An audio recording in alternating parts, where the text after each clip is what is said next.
لیکن 2 سے 3 ماہ تک وہ اس چیز میں کامیاب نہیں ہوتے۔ پھر اچانک روزی کے گھر والوں کے بارے میں پتہ چلتا ہے، تو روزی کے کچھ سینئرز پولیس کو لے کر ان کے گھر جاتے ہیں تاکہ پتہ کیا جا سکے کہ روزی کسی مصیبت میں تو نہیں ہے، اچانک وہ اس طرح سے غائب کیوں ہو گئی۔ اسے کوئی اطلاع نہیں دی کہ میں جاب چھوڑنا چاہتی ہوں، یا جو رولز اینڈ ریگولیشن ہے اس کے مطابق اس نے نہیں مطلع کیا۔ جب وہ ان کے گھر پہنچتے ہیں، ان کے فادر جو ہے ان سے ملتے ہیں، ان کو گھر لے کر جاتے ہیں جہاں ان کی مدر بھی موجود ہوتی ہے، تو روزی کے بارے میں سارا وہ بتاتے ہیں کہ وہ کس طرح سے محنت کرتی تھی، کہ کیسے کام کرتی تھی۔ تو ان کے پیرنٹس بڑے آرام سے سنتے رہتے ہیں۔ پھر ان کی مدر اٹھ کے جاتی ہے اور وہ ایک تصویر لے کے آتی ہے، وہ دکھاتی ہے اور کہتی ہے کہ یہ وہی لڑکی تھی جس کے بارے میں آپ بات کر رہے ہیں۔ تو ان کے سینئرز کہتے ہیں ہاں جی بالکل یہ وہی تھی۔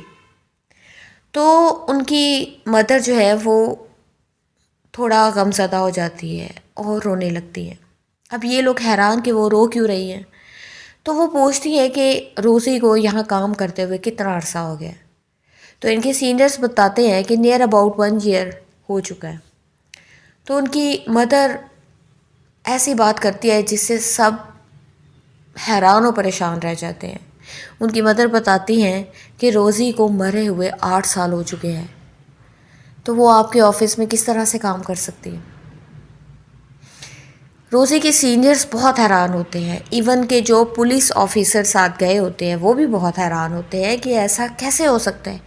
کہ ایک مردہ انسان آتا ہے، وہ کام کرتا ہے اور کسی کو کوئی بھنک تک نہیں پڑتی کہ یہ انسان زندہ ہی نہیں، ایگزسٹ ہی نہیں کرتا۔ جب یہ بات روزی کے کولیگز کو پتہ چلتی ہے اور اس کی 2 کولیگز جو اس سے کافی کلوز ہوتی ہیں، کلوز فرینڈز، ان میں سے ایک کو اسی ٹائم جو ہے وہ ہارٹ اٹیک آتا ہے اور وہ جو ہے اس دنیا سے کوچ کر جاتی ہے، جبکہ دوسری اس قدر مینٹل ٹراما میں چلی جاتی ہے کہ ان کو کور کرنے میں بہت عرصہ لگ جاتا ہے۔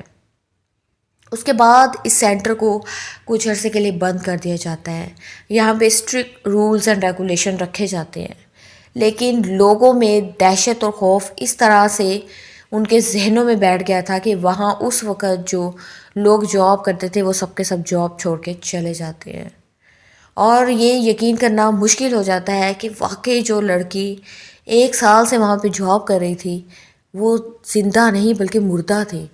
اور اس کے جب بینک ڈیٹیلز چیک کی گئی تو اس کی جتنی بھی سیلری تھی اتنے ماہ کی وہ ویسے کی ویسے ہی تھی، اس میں سے نکالا کچھ بھی نہیں گیا تھا، مطلب کہ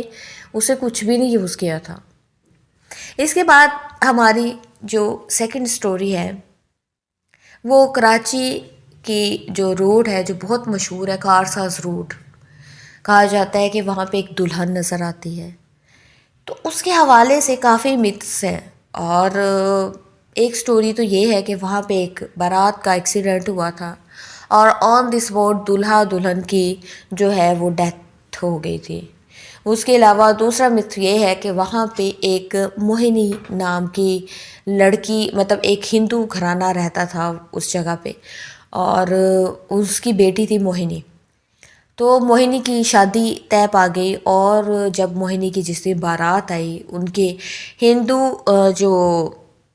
ریلیجس ہے اس کے اکارڈنگ جو بھی ان کی ریچولز ہوتی ہیں وہ ہو رہی تھی کہ وہاں پہ اس وقت ڈاکوؤں کا حملہ ہو گیا۔ ڈاکوؤں نے جب لوٹنا شروع کیا اس وقت موہنی اور اس کا ہسبینڈ اپنی جان بچانے کے لیے کارساز روڈ کی طرف بھاگتے ہیں، ڈاکو ان کے پیچھے آتے ہیں اور وہ جو ہے اس کے ہسبینڈ کو مارنے میں کامیاب ہو جاتے ہیں، جبکہ موہنی مسلسل بھاگ رہی ہوتی ہے۔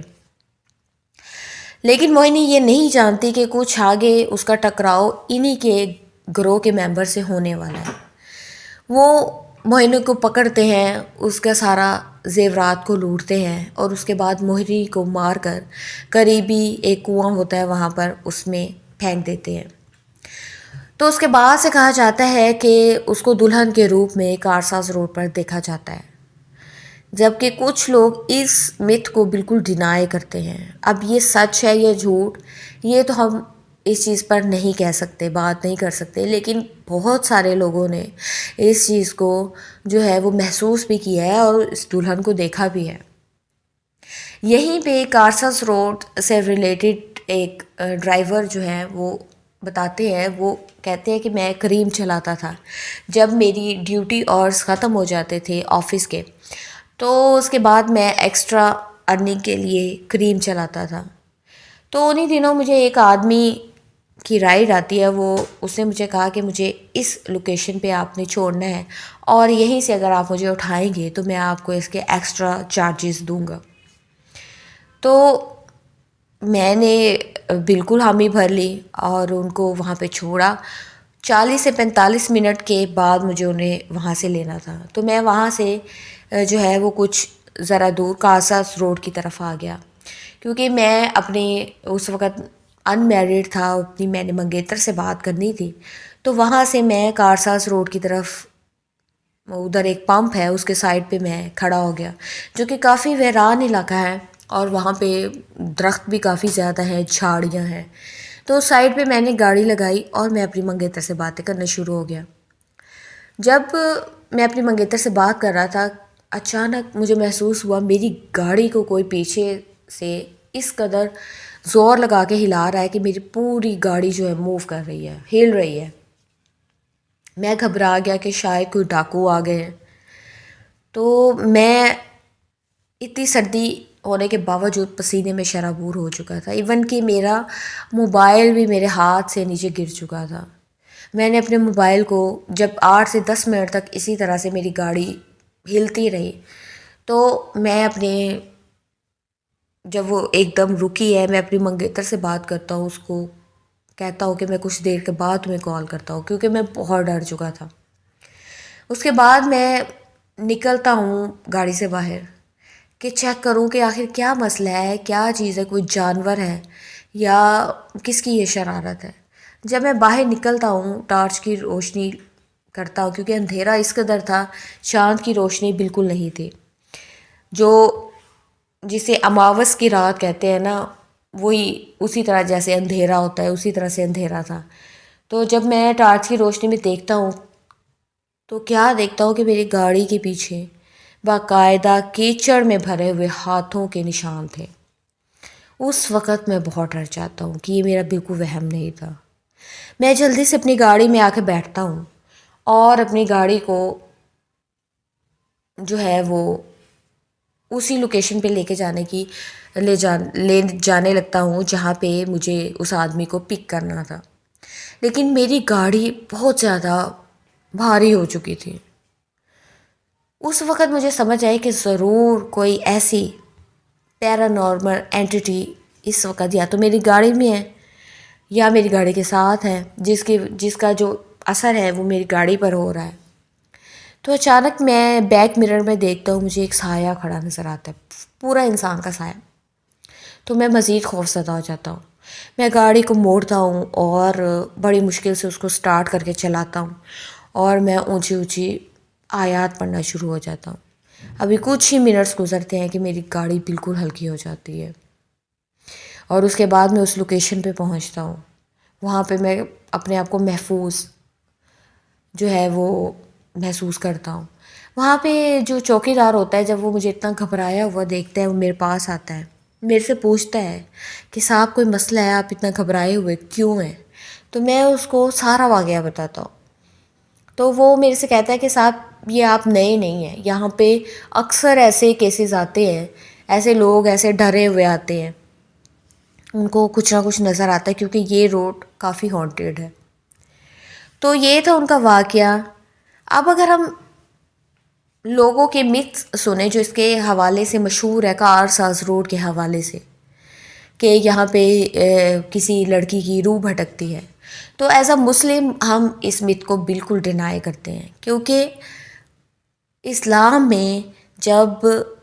کسی کی ڈیتھ ہوتی ہے تو یہ واضح بتایا گیا ہے کہ اس کی روح جو ہے وہ عالم ارواح میں رہے گی قیامت تک، وہ پھر دوبارہ اس دنیا میں نہیں آ سکتی۔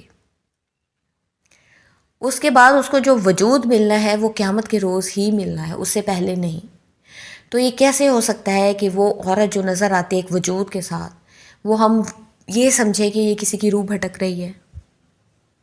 اور اس کے بعد اگر ہم قرآن و حدیث کی روشنی میں دیکھیں، ہم سورہ جن کو پڑھیں اور باقی جگہوں پہ جہاں جہاں قرآن پاک میں ان مخلوقات کا ذکر کیا گیا ہے، تو یہ جو شیطانی مخلوقات ہوتی ہیں یہ ہر طرح سے انسان کو ڈرانے کی کوشش کرتی ہیں، ہر طرح سے، خیالی طور پر، مینٹلی طور پر، فزیکلی بھی، انسانوں کے روپ میں بھی آتی ہے، آپ کو گمراہ کرتی ہے اور ڈراتی بھی ہے۔ تو جب ہم قرآن و حدیث کی روشنی میں یہ چیز ہمارے سامنے واضح کر دی گئی ہے، تو اس چیز کو سامنے رکھتے ہوئے ہمیں یہ سوچنا چاہیے کہ وہاں پہ جو یہ دلہن نظر آتی ہے، ہو سکتا ہے کہ وہ انہی مخلوقات میں سے ایک ہو۔ وہاں پہ چونکہ ویرانہ ہے، وہاں پہ ان مخلوقات کا ڈیرا بھی ہو سکتا ہے، اور وہیں سے وہ جو ہے وہ لوگوں کو نظر آتی ہیں، کیونکہ ہر ایک انسان کا اورا ڈیفرنٹ ہوتا ہے۔ کچھ لوگوں کے اوراز ایسے ہوتے ہیں کہ ان کو یہ چیزیں بہت جلدی اپروچ کرتی ہیں، ان کی طرف اٹریکٹ ہوتی ہیں اور ان کو نظر بھی آنا شروع ہو جاتی ہے۔ اور وہیں پہ کچھ لوگوں کا اورا ایسا ہوتا ہے کہ ان کو یہ چیزیں جلدی نظر نہیں آتی، نہ محسوس ہوتی ہیں۔ اس لیے کچھ لوگ جو کہتے ہیں کہ ہم پوری زندگی کارساز روڈ سے گزرے ہیں لیکن ہمیں کبھی کچھ نظر نہیں آیا، لیکن کچھ لوگ ایسے ہوتے ہیں جو یہ بتاتے ہیں کہ اکثر انہوں نے ایک دلہن کے روپ میں ایک عورت کو کھڑے ہوئے دیکھا ہے۔